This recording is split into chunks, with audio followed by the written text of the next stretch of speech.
from 1995 until 2026. Never would have expected this franchise to go on as long as I did.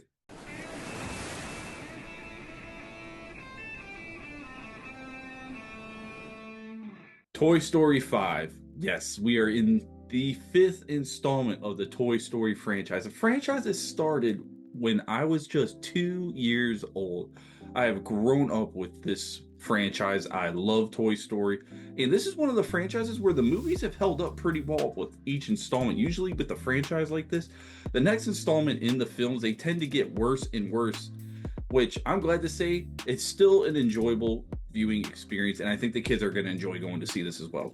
But before we get into my review for Toy Story 5, hey, if you like the content, you like seeing reviews, go ahead and leave a like, subscribe, and most importantly, be a friend, tell a friend, come on down to the cove because the water's fine. Now, the plot to Toy Story 5, if you haven't seen the teasers or the trailers for it, is Bonnie is having trouble making friends, and because of this, her parents go and get her an lily pad. It's like a little iPad. All the kids nowadays are ditching their toys. They're going into the tech, which is it's pretty important messaging that comes through in this movie. There's a lot of topics that they touch in this film that they're pretty deep. They're very important. And this is, I think, one of the reasons why Toy Story has been such a good franchise over the years, because they always have good messaging throughout their films. Now, we start off in this film not the way I expected. Most Toy Story films will start off with the theme song playing and, get introduced into the movie. This one starts off a little differently. We start off, there's a ship that lost its cargo. There's a container full of new high-tech Buzz Lightyears.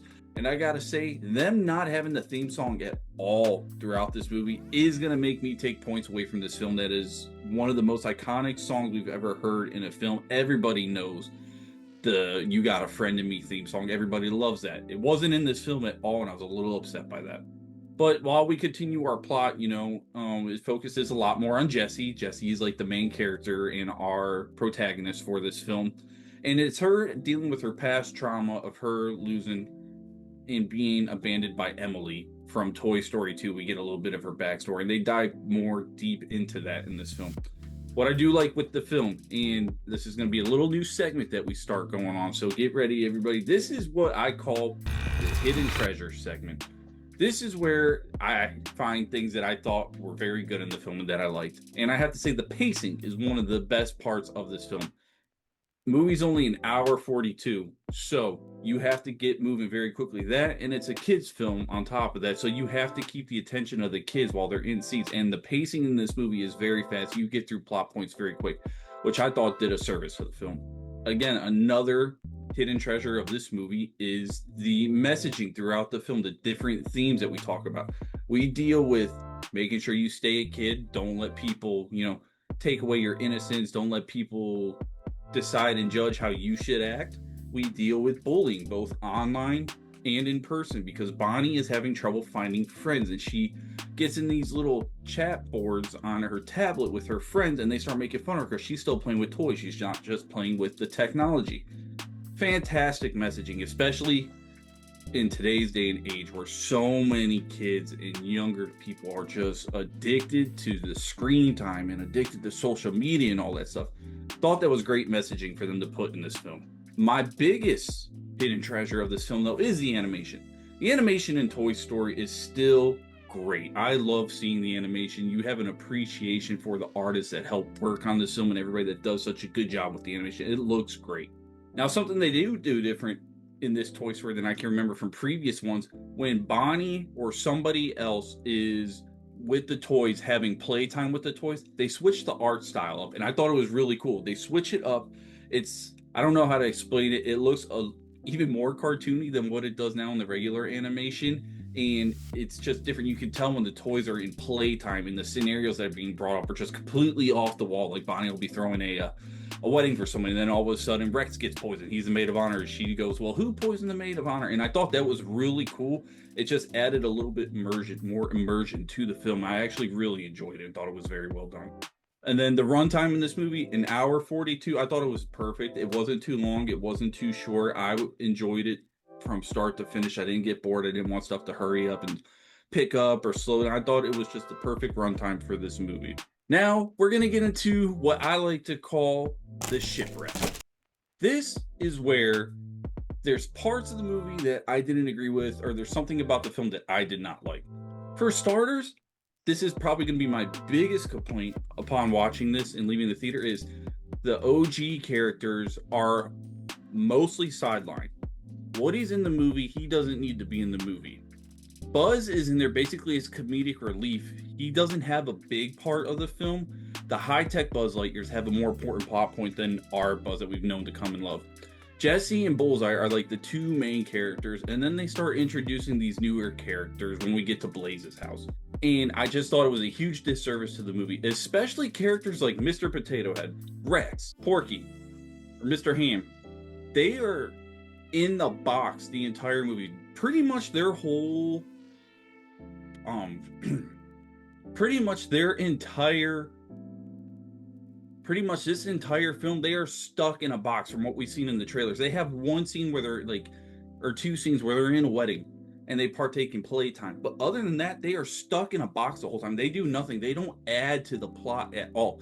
They're there just to remind everybody, hey, do you remember these characters from when the adults now were kids? Well, here they are.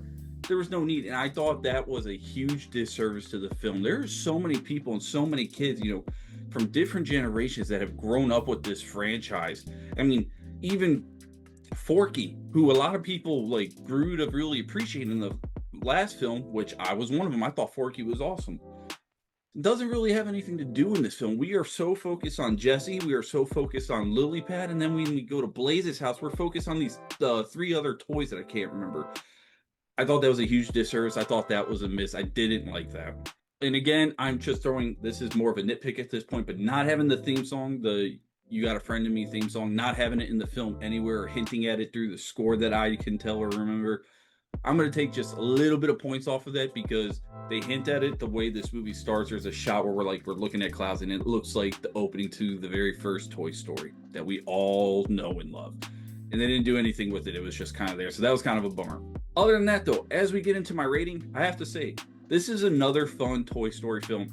I was a little nervous with this one. I was afraid, is this going to be the one where it's like, they really need to end it now. It's just going downhill. No, it was fun.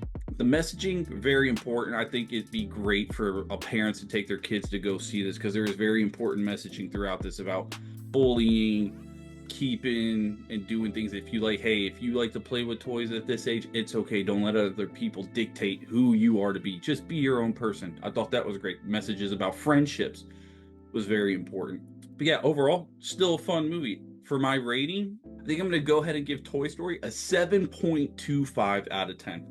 I enjoyed it. I had fun with it. I have a lot of connection to this franchise because, as I said, I basically have grown up with this. Since I was 2 years old, I've been watching these films.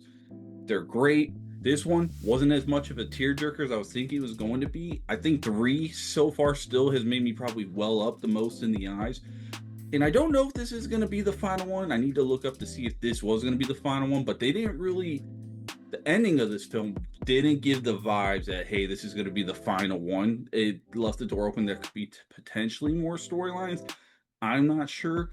So it was still fun, still enjoyable. It's still better than average. And 2026 has another movie that I found myself enjoying the whole time. So definitely go take your kids to see. This is a fun little summertime film. Mom and dad, if you grew up with the franchise, it's something you can connect with your children. If you have toys from back then or whatever, you can connect and reminisce about the good old days. So great film.